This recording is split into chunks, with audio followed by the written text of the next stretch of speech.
What's good, people? I'm back, and today I'll be making a tier list about the coaches of UFC fighters, the coaches of MMA fighters. There's like, there's not a lot of coaches in there. There's more coaches in this tier list than I thought there would be, and I don't know a lot about a lot of these coaches. And a lot of these coaches you don't need to know a lot about. The main reason I'm making this tier list is because of two types of coaches. One are just crazy good coaches that are like very good, and the second are coaches that I fucking hate, that are fucking horrible. I'm speaking in a bit lower. I don't know, my throat's a bit fucked. I'm drinking coffee, so I'm drinking coffee. It's hot as fuck. So if you see me if you hear me sipping midway through the video, I'm just sipping on my coffee. I don't know where to start with this tier list. I haven't really prepared that much. I'm kind of just woke up from like a small nap, so yeah, that's my voice sounds a bit fucked too.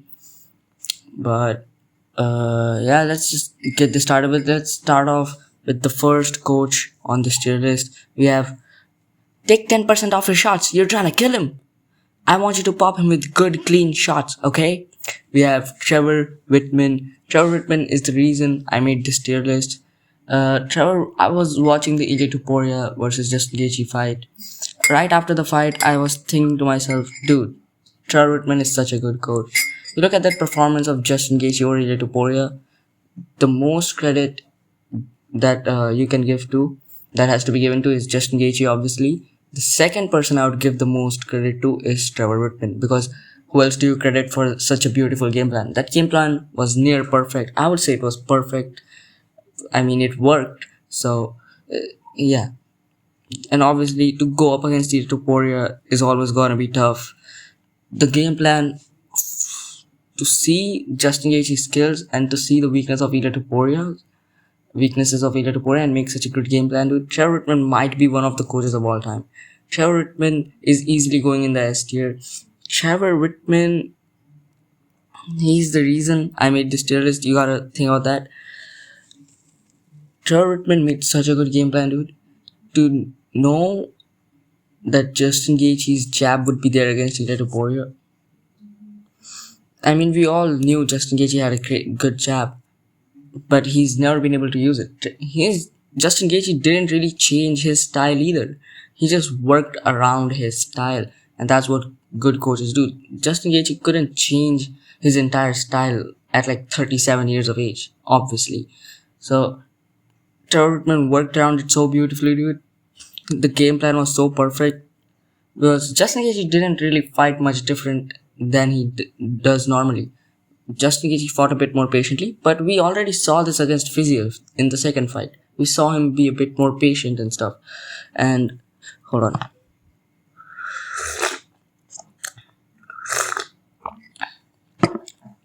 And it wasn't anything new. We always knew Justin Gaethje had a good jab. We just didn't see him use it.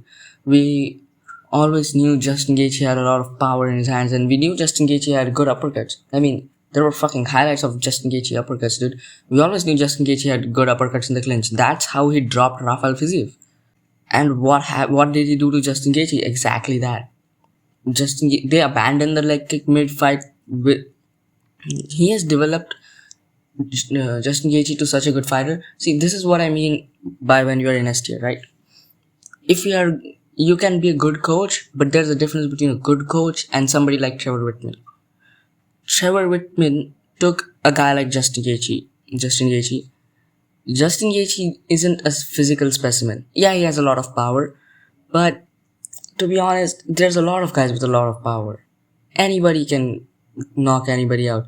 Justin Gaethje definitely is one of the more powerful guys, but it's not like he hasn't been knocked out himself, but you get my point, right? A lot of these guys have a lot of power. Justin Gaethje is a brawler. He has a wrestling background and he's a fucking brawler. And you look at a guy like Justin Gaethje who fights like a retard, you know, who puts on his fucking who puts on his propeller hat before he fights. Like Justin Gaethje's fighting style is not made for somebody who's gonna be a world champion. It's just not. And Trevor Whitman took a guy like Justin Gaethje and pretty much made him world champion. He's been training with him since like day one. And I understand a lot of times sticking with one coach can do more harm than good, because you just get stuck with one coach and you kind of reach your ceiling with that one coach, and so you have to switch to another coach or other gyms. That happens. It definitely happens. But there can but it can also happen that a situation like Trevor Whitman and Justin Gaethje can also happen, where he's trained Justin Gaethje for so long, he knows Justin Gaethje well, and so well that look where he's the fucking champion somehow, dude.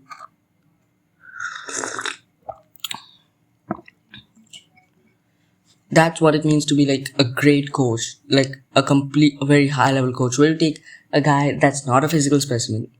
If you take a physical specimen that's like that guy was gonna be champion anyways. If he went to any other decent gym, that guy would have been champion. Justin Gaethje is not that guy.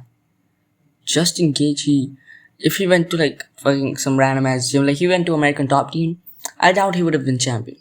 You know, he wouldn't have found the proper coaching. Trevor Whitman did something that's pretty much very hard to do. Not impossible, obviously, because it did happen. I think I've glazed Trevor Whitman enough, and you kind of understand what this tier list means. So, also the tiers are S, A, oh my god, that sounds bad. S, A, B, and F. I skipped the tiers in between B and F because there was no coach that was falling in those tiers, so I just removed those. Next coach on the tier list, we have Firas Zahabo. Firas Zahabi, he's one of the better coaches. He coached George St. Pierre. Now, Firas Zahabi's only good student is George St. Pierre. But the thing that I said about this guy's such a physical specimen, or he would have been champion regardless, doesn't really apply to George St. Pierre. George St. Pierre, like, what does he have? Like, by what I mean, when I say physical specimen or this guy was going to be champion regardless, I mean somebody like Ilia Topuria even, or Francis Ngannou, you know? You look at George St. Pierre, he's not that. Yeah, he had a great title run, but that was after Firas Zahabi. I would say that was a lot because of Firas Zahabi. With that being said, he's not a great coach. Okay, he's definitely A tier. I'm putting Firas Zahabi in the A tier. But I don't think he has what it takes to be an S tier coach, if you get what I mean. He hasn't really proven himself enough. Like, Firas Zahabi's only good student is George St. Pierre, and we know how what happened with Ayman Sahabo. Ayman Sahabo's win streak is fucking fraudulent anyways, so obviously he got golded by Sean O'Malley. There's no surprise there. And also there's the concerns about Firas Zahabi that his fighters, because of the way they train and shit, they can be very risk adverse and can be bit like boring. Not necessarily boring, but they don't really put their foot on the gas that much. That's one like problem. But I don't think it's there. It's there as much as some people make it out to be. But I don't think. Like, what else did you say about Firas Zahabi? Yeah, he's a great MMA mind, but he's just not a great coach for everyone. Like, he's not a great coach in general even. Like, some fighters, like a few fighters, he can be a great coach for. Somebody like George St. Pierre.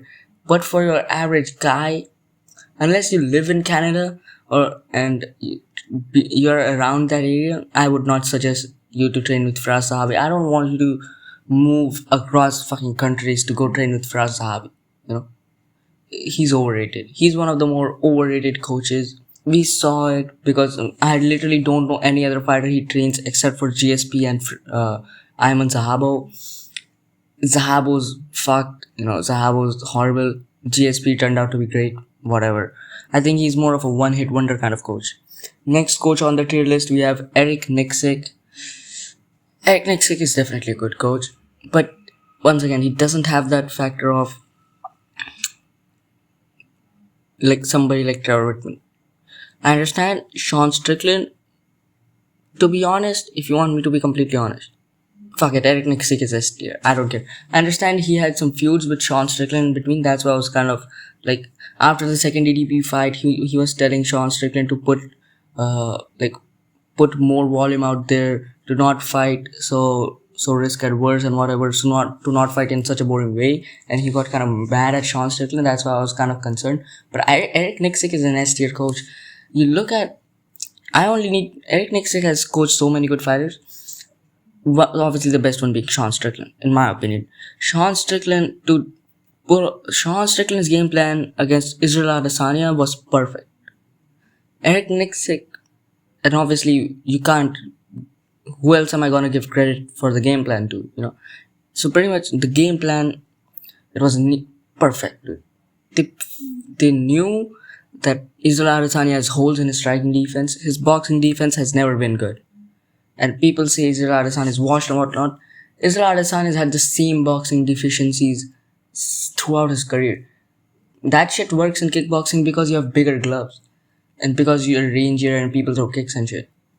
In MMA, or like if he fought like a boxer, because that's why Alex Pereira knocked him out twice. He's always had the same deficiency. Even Alex Pereira is a kickboxer, so he can't really exploit those deficiencies as much. And his style worked because he was so fast and all that. He's had the same boxing defense. His boxing defense has never been good.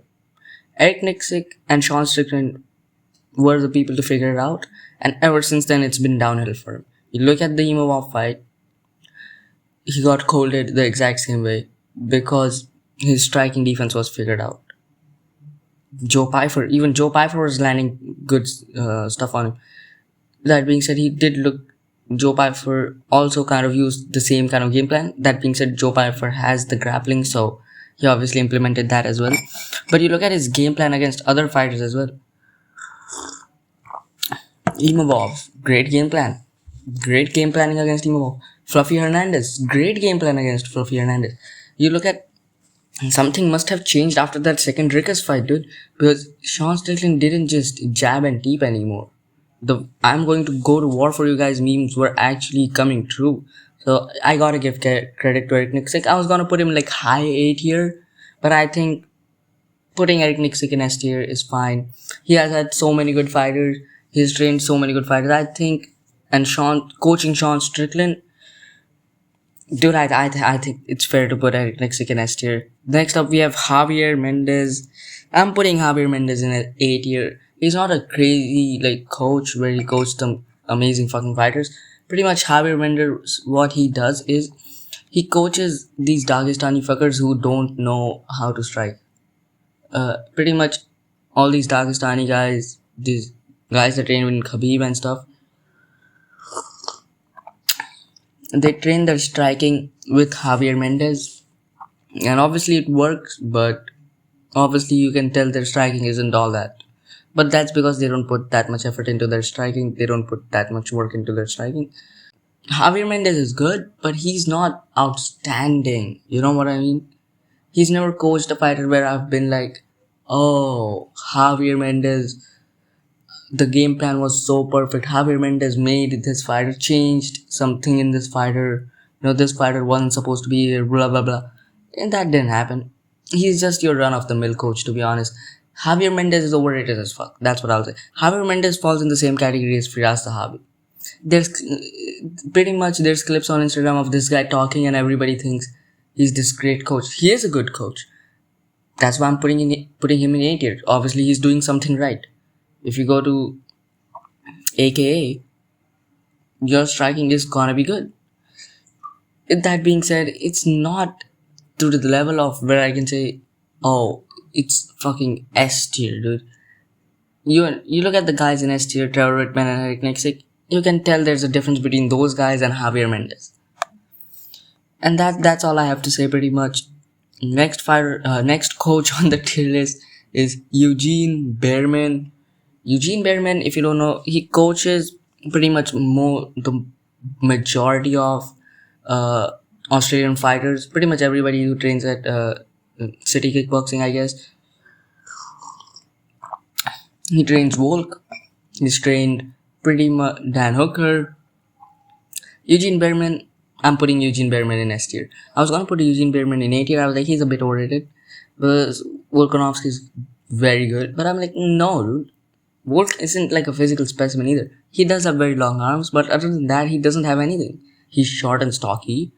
You know, he doesn't have power. He's a volume striker. He's not a physical specimen. Yeah, he's a bit like he has girth. He has girth and he has long arms, but other than that, he doesn't really have much. And to coach so many high level fighters, Eugene Behrman's gotta be doing something right, dude. He has coached so many high level fighters. He's like 2 champions from there right now, I think. Carlos Holberg, he trains there. You know, he's had so many good fighters in the UFC. At some point, I just gotta be like, yeah, dude, you're doing something right. With that being said, there's also a lot of fighters that are mid, but the ratio is a good ratio to have. You know, a lot of times you have like a couple good fighters, then a lot of bad fighters. I would say there's the ratio to good fighters and your run of the mill mid fighters is pretty good with Eugene Behrman. So I would put him in S tier. I don't really know that much about Eugene Behrman. Nobody does. He's not a coach that's like in the highlight, or he's not in the limelight a lot, unlike somebody like Firas Zahabi or Javier Mendez or something. But Eugene Behrman, dude, he puts in the fucking work. I can tell. Like, you look at these guys, fuck, dude, they gotta be doing something right.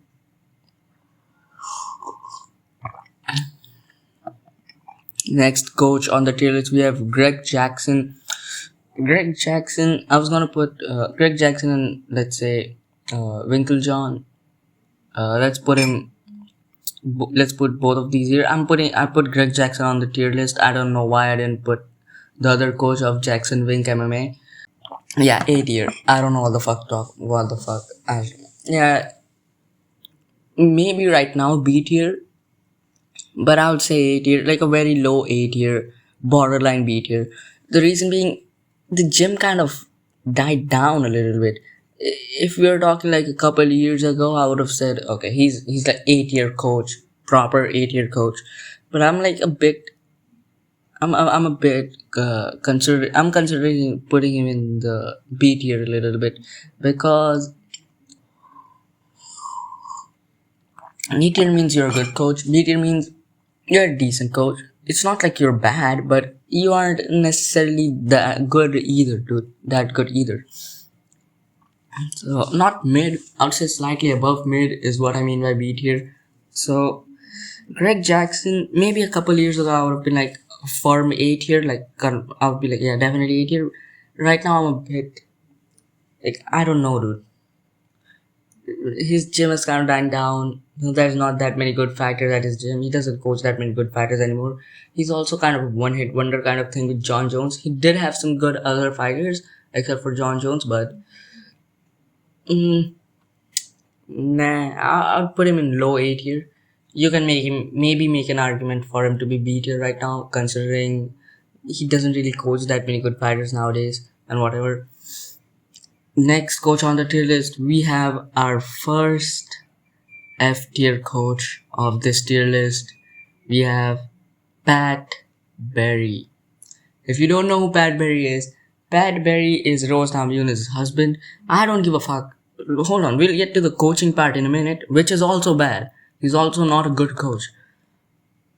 Like coaching wise, like game plan wise, creating game plan and training your fighter and stuff like that. He's not a great coach there either. But if we talk about him being a great coach in the gym as a person, I think you guys know why he's an F tier. If you don't know, then you are not familiar with MMA that much, I'm guessing. Because Pat Berry, pretty much, you know how there's this notion and how there's this big issue that a lot of fighters and people point out in MMA gyms that coaches groom their students, not in a good way, not like a dog. Like, they don't dress them up or cut their hair or whatever. I'm talking pedophilia shit, if you catch my drift. What the fuck am I even saying? Pat Berry's a pedophile. Pat Berry groomed Rose Namajunas. If you don't know who is his wife. Pat Barry also coached her, and there you go. That's my reasoning for him being an F tier. Regardless of, I don't even care if you're a good coach. If you are grooming children in your gym, I'm not saying all children. He definitely groomed Rose Namajunas, but one is too many, dude. One is too many. You get what I'm saying? I'm not gonna. Sometimes you gotta separate the art from the artist, but because in martial arts gyms, there's such a huge problem of coaches fucking around with kids. It's a very well known problem, and that's why I have to take this into account a lot, and that's why Pat Bear is going in F tier. Also, horrible coach. After Rose Namajunas' fight with who was it against fucking Carla Esparza or something, where she just did fucking nothing the whole fight. Listen, I'm a Rose Namajunas fan. I've been a Rose Namajunas fan. I was rooting for her against Natalia Silva. I crashed out horribly when she got robbed against Natalia Silva. You know, horrible crash out happened after that one. I fucking kid you not, I hate Pat Perry. Not because I have a crush on Rose Namajunas or anything. I just think he's a pedophile. Which both of those things are true, but I don't hate him because I like Rose Namajunas. I hate him because he's a pedophile. Also, Pat Berry not a good coach. Like after the fight with Carla Esparza, if I'm not wrong, where Rose Namajunas did nothing, he's like, yeah, that was the game plan. What the fuck do you mean that was the game plan? Anyways, let's talk about the next coach on this tier list. We have Joshua Fabia. Okay, no, let's look. It's not Joshua Fabia. Fuck. Shit. Wrong coach. We have John Kavanagh. Who is John Kavanagh? Dude, I'm blanking, dude. John Kavanagh is the coach of Conor McGregor. He's the guy that coached Conor McGregor. John Kavanagh is going in B tier. John Kavanagh is also another one-hit wonder. You look at a guy like Conor McGregor, probably would have been champion in any other decent gym in UK or Ireland or whatever. I understand SBG is a good gym, and it is a good gym, but if you look at what other than Conor McGregor, there's not a single decent fighter there. They had Johnny Walker, dude, and Johnny Walker changed gyms. They had fucking Gunnar Renson or something, I don't know. So John Kavanagh, he's a good coach, but he's not outstanding. I understand the fucking animal movements that he was making his fighters do and stuff. I don't know if that works, but it definitely helps. Because stretching and all that, I don't fucking know. So he's not bad. He's not a bad coach by any means. But if you just look, but I'll see it when I believe it. You know what I mean? Conor McGregor, he's one of these coaches that is also another one-hit wonder. You know, Conor McGregor, his whole coaching career is based off of Conor McGregor. You know, his whole coaching career kind of exists because of whatever happened with Conor McGregor. That's kind of a problem. And John Kavanagh, you can really tell he fell off ever since Conor McGregor left. You can tell. No, there's not been a single other good fighter since from that gym since Conor McGregor. So I think the track record speaks for itself that he's a one-hit wonder kind of coach. I'm not saying he's a bad coach, but he's not that good of a coach either. I can't put him in A tier. He's like very high B tier. Maybe if he had like one other decent fighter and I had like more evidence to support that he's a better coach than I currently think he is, a little bit more evidence, I would have put him in A tier. He's like borderline A tier.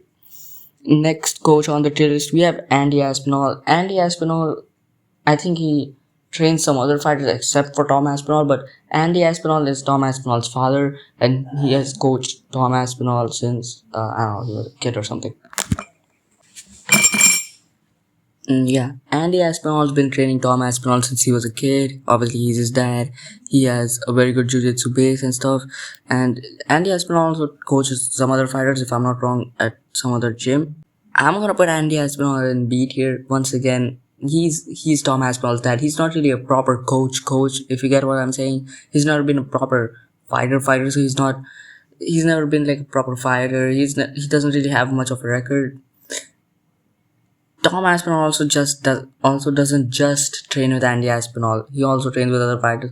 But Andy Espinal's not a bad coach. Usually, when you see like a fighter's parents coaching them or shit, you're like, he's gonna be kind of mid. It's not gonna be that good. But Andy Espinal's actually a good coach. That's why I'm putting him in B tier. That's why I didn't have.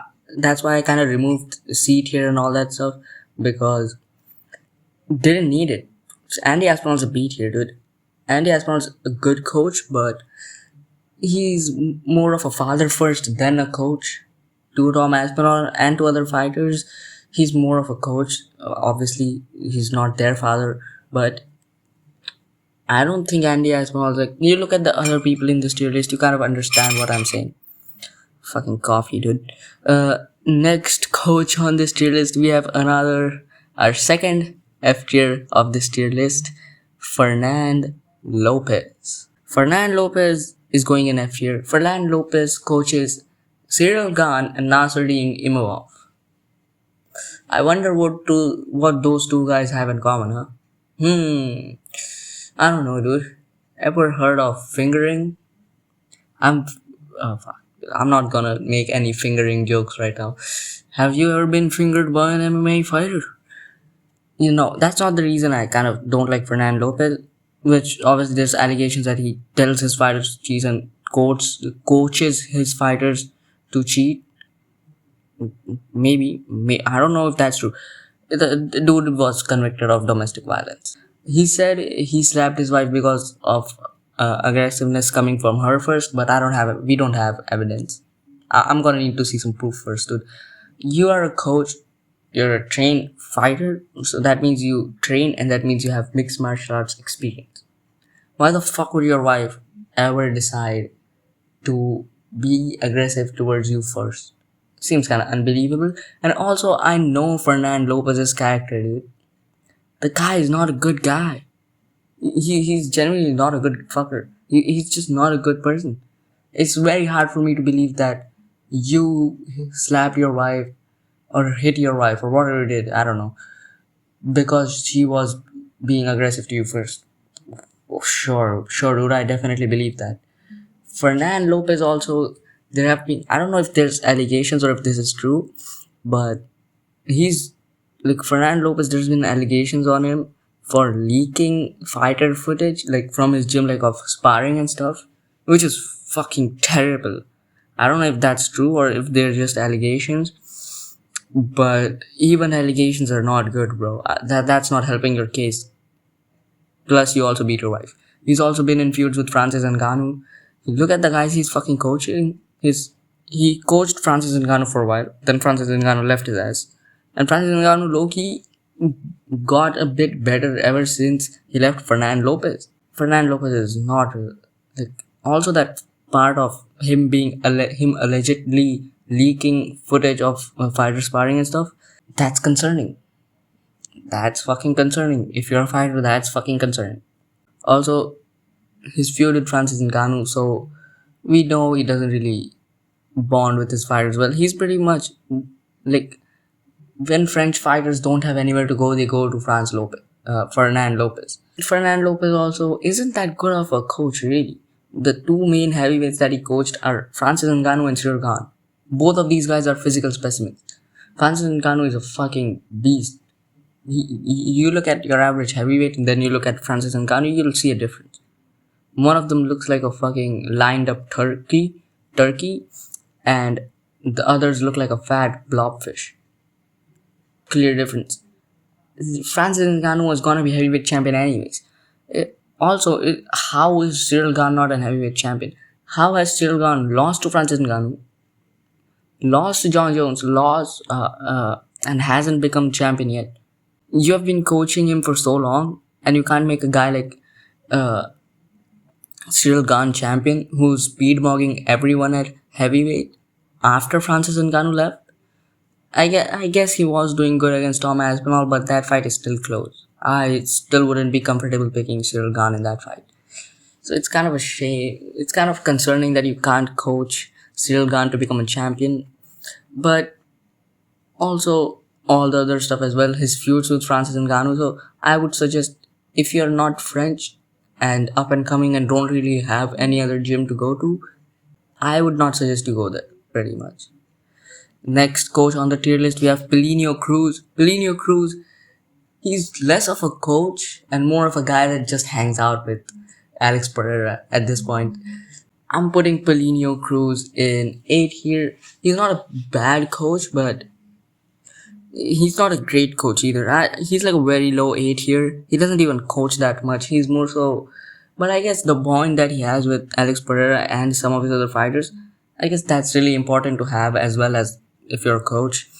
I don't know what the fuck he even coaches Alex Pereira for, but fuck it, dude. Alex Pereira was world champion, so I don't know. Must have been doing something right. Pelinio Cruz, I don't know what the fuck this guy is. He's a fat dude. He coaches Alex Pereira. He's fun. He's funny. That's all I know about Pelinio Cruz. I don't know anything else about his coaching career or whatever. And he's not even the main coach of Alex Pereira. Maybe I should put Pelinio Cruz in B tier. Fuck it, I'll put Pelinio Cruz in B tier. I don't feel comfortable putting him in A tier because he's not even the main coach of Alex Pereira. The head coach of Alex Pereira is a fucking Glover Teixeira, so the main guy that trains Alex Pereira and all the other guys is fucking Glover Teixeira, so I don't really think Pelinio Cruz is all that. At least not now. Maybe at some point he would have been 8 here, but right now I don't think he even coaches people that much. He's more busy with managing the PR team of Alex Pereira, I guess. So I'll put Pelinio Cruz in B tier.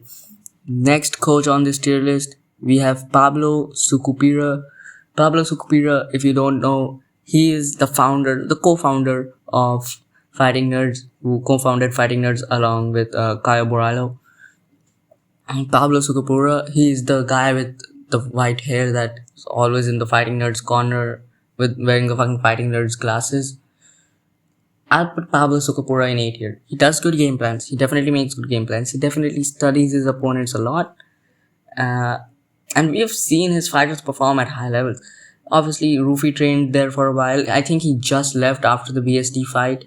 And Rufi has looked since. But he looked good before that either. And let's not pretend BSD doesn't whoop his ass right now either. So, he trains John Silva. John Silva is top 5 if I'm not wrong. And John Silva is looking really good. That being said, Jean Silva did lose to Diego Lopez. But he was looking good in that fight too. Obviously, the main kind of problem the guys at Fighting Nerds have is they don't really have grappling. Jean Silva doesn't really know how to grapple much. Caio Borralho doesn't really know how to grapple much. I guess Caio Borralho, out of every one of the major Fighting Nerds, has the best grappling. Even Mikhail Jacek, he started training there. He just got colded by fucking Abuse Magomedov. So, yeah. Carlos Prates, he's like ranked number 2 in the world. Carlos Prates has been looking amazing. With that being said, Carlos Prates hasn't really faced anyone with a severe grappling threat till now either. Except for maybe Leon Edwards. But that's fucking Leon Edwards. That's all I'm gonna say. For Pablo does make good game plans. He's definitely a good coach. But I don't think he's that good. Fighting Nerds also, maybe, I'm not buying into the Fighting Nerds aura, dude. Obviously, the aura has died down a bit. Actually, the aura has been killed off. While I was making this list, I was trying to think about gyms and stuff. I didn't even think of Fighting Nerds. That's how much the aura has died down of Fighting Nerds. But I'd say he's an 8-year coach, definitely. I don't feel good putting him lower than that because he genuinely has coached some really good high level fighters. So I think 8 years is fair for Pablo Sucupira. The next coach on this tier list is Henry Hooft. Henry Hooft, if you guys don't know, he coached. Hold on, I'm blanking. Hold on. Henry Hooft. Who the fuck did he coach? I'm kind of blanking. He was the coach at Kill Cliff FC. He's had a lot of fighters. Henry Hooft, he coached Kamaru Snoozman, at some point, if I'm not wrong, Bilbert Kearns, Luke Rockhold, Michael Chandler. He's had some good fighters from there. He's more of an old school coach, but Henry Hooft is I'd say Henry Hooft is an 8-year coach. Maybe a very low 8-year coach. Not the same kind of 8-year coach as Pablo Sukupuira.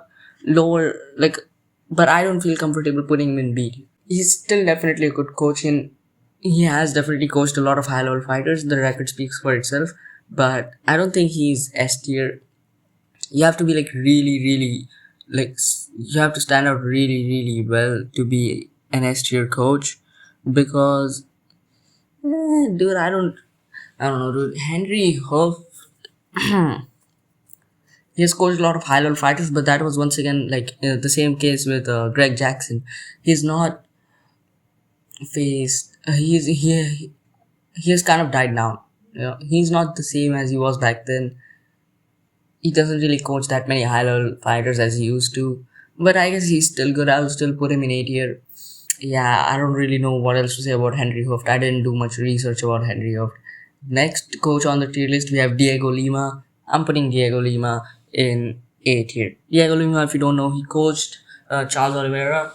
Right now, I think he's coaching Ian Gary as well. And he has had a lot of good shooter box fighters. Shooter box does have a lot of good fighters. Like Ian Gary, he trains out of shooter box right now. Charles Oliveira, obviously, he was training with Charles Oliveira during his title run as well. And to be honest, Diego Lima should be higher, because Charles Oliveira. My criteria was, like I said, anybody can make like a great fighter a champion, but it's kind of hard to make your average run of the mill fighter into a champion. And Charles Oliveira does not have like crazy physical stats or whatever. He's not like a guy that, obviously, we know Charles Oliveira's story. So it's kind of crazy that Diego Lima took him from that to making him world champion. Kind of the same case with Trevor Whitman, but in hindsight, maybe it wasn't that impressive as we originally thought. It's still impressive. It's still very impressive to do that. But I don't think it was mostly because of Diego Lima. It was because of some other people as well, not just Diego Lima. And also Diego Lima, you look at the other high level fighters he has coached, or other UFC fighters he has coached, they don't really have a good track record except for Ian Gary. And Diego Lima, he doesn't really stand out as much as these other S tiers. I would say he's the highest. He has the best case for being an S tier coach out of anybody in 8 year. I would say that. I'd say he's like borderline S tier. But I don't feel comfortable putting Diego Lima in the same tier as Trevor Whitman. There's a difference between these two, man. I can't really put my finger on it. If he had like one other good fighter that was like ranked from shooter box, hold on, let me just look this up. Charles Oliveira, yeah, once again, kind of the same problem, except for Charles Oliveira and Ian Gary. And Ian Gary just started training there now too, so I don't really consider him that. But he kind of also has that one.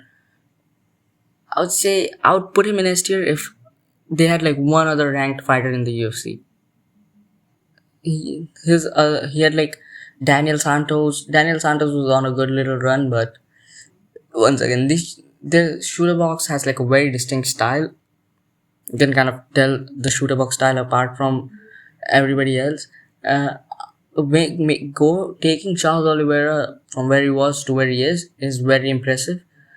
But other than that, he hasn't been able to pull off that again since, Ian Gary, if Ian Gary becomes champion, I'll put Diego Lima in S tier. But Ian Gary is yet to become champion. If Ian Gary beats Islam Makhachev, I'll put Diego Lima in S tier.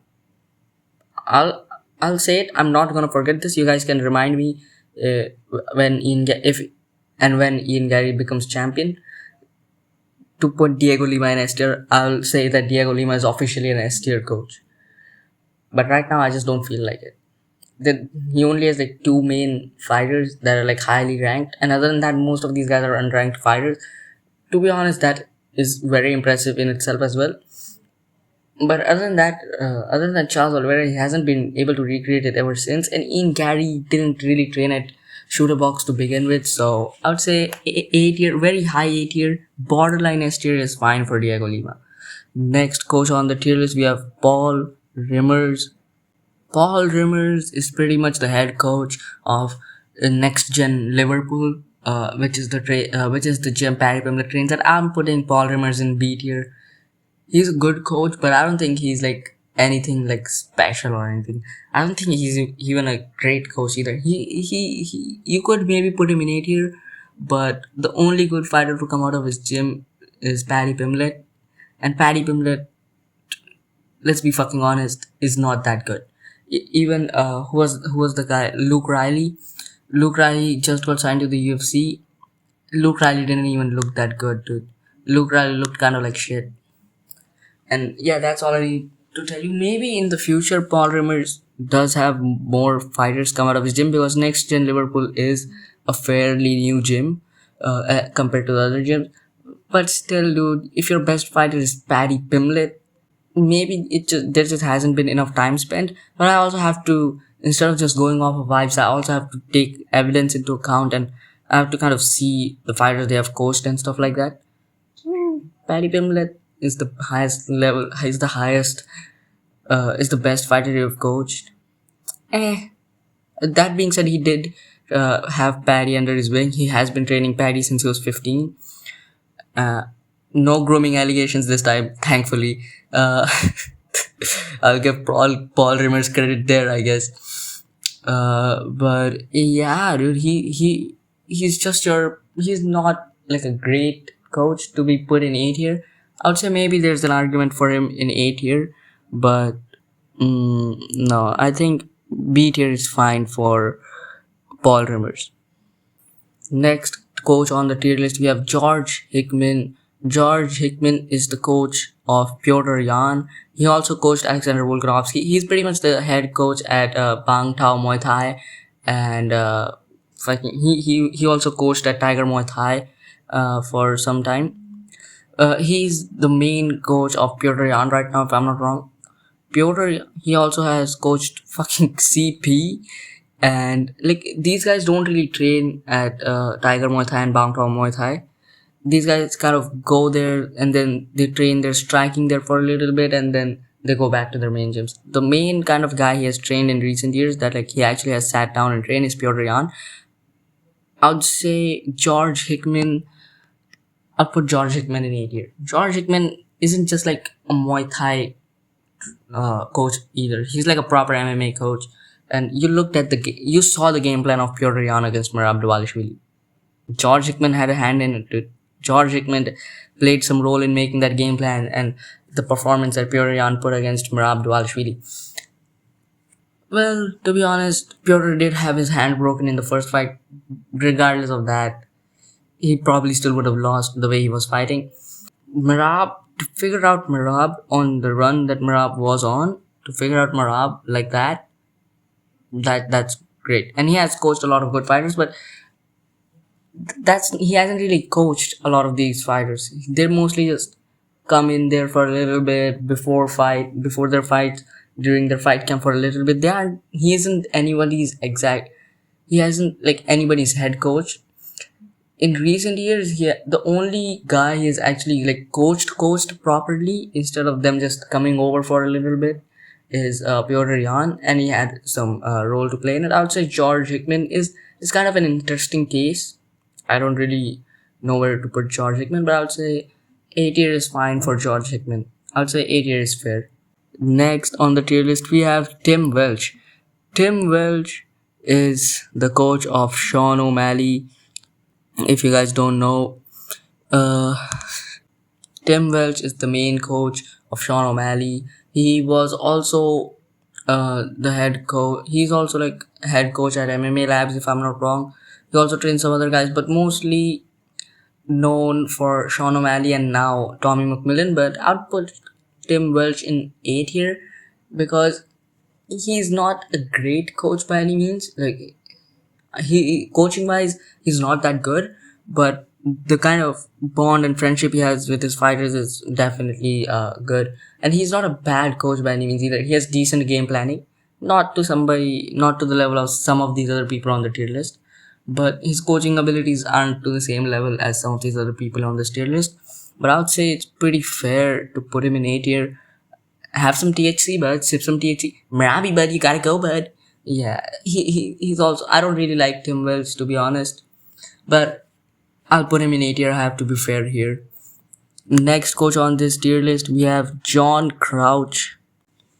John Crouch has trained a lot of fighters. He's more of an old school coach as well.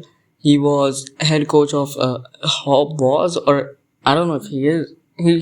I think he is co-owner of MMA Labs, the MMA Lab. Sorry, he's coached a lot of good fighters, mainly Sean O'Malley and Benson Henderson.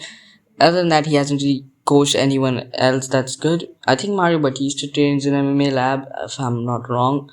Uh, John Crouch, while Tim Welch is more so the main coach of Sean O'Malley and some other fighters he coaches here and there, John Crouch is like the head coach of the gym of MMA Lab. So I'll put John Crouch in A tier. I don't really have anything else to say for it. Because I really want to talk about the next guy on the tier list.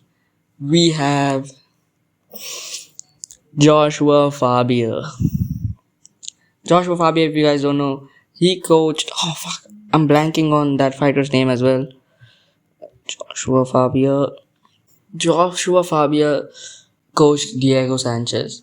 If you know anything about Diego Sanchez's training, you guys know why Joshua Fabia is going in the F tier. Joshua Fabia pretty much was a fake coach. He People started questioning his MMA credentials and his coaching credentials. He didn't have anything. Joshua Fabia, he was doing some randomized bullshit. There's a clip of him. I don't know if it was Diego Sanchez. I don't know. He of one of the fighters that he trained, hanging upside down and him beating at his head, like beating at his bald head with his hand, slapping his bald head, and saying that was training. He's known for pretty much controversial training methods. Why am I even saying controversial methods? Shit that didn't work. You pretty much understand. Like imagine like a very early 2000s Hollywood movie made about martial arts and the shit that they would do there. To be like, pretty much that's what he did instead of actually coaching fighters. So I think it's pretty self-explanatory why Joshua Fabia is in the F tier. Fabia does not coach anyone anymore. Joshua Fabia, I guess. I think it's pretty obvious why he's going in F tier. Next coach on the tier list, we have Daniel Pineda. Daniel Pineda, he is a fairly new coach. I guess he's not necessarily new, but he has been popular pretty recently because he's the head coach at 4 Ounce Fight Club. He trains Joshua Wan. He's been training Joshua Wan since before the UFC, and I think he's somebody who caught my eye a little bit. And I would put Daniel Pineda in A tier. I'd say A tier is fair. He hasn't really coached anyone good else. There's not been a single other decent fighter out of 4 Ounce Fight Club. I guess Alden Correa is good. Other than that, there haven't been that many good fighters out of that gym. So I would say, yeah, it's pretty fair to put him in A tier. I also want to talk about one last guy before we go. It's James Krause. And I'm not even going to explain this one. If you have ball knowledge, you know why James Krause is in F tier. I guess it's not ball knowledge, it's pretty common knowledge. I guess it's common ball, but I have a feeling that the main casual fan base of MMA doesn't really know who James Krause is. But he had a controversy. You can just Google him. I think most people know why he's in F tier, so I don't even have to explain it. And for the guys who don't know, it's up to you, dude. It's common ball. If you don't know who James Krause is, you really need to work on your MMA ball knowledge. And I'll see you guys in the next one.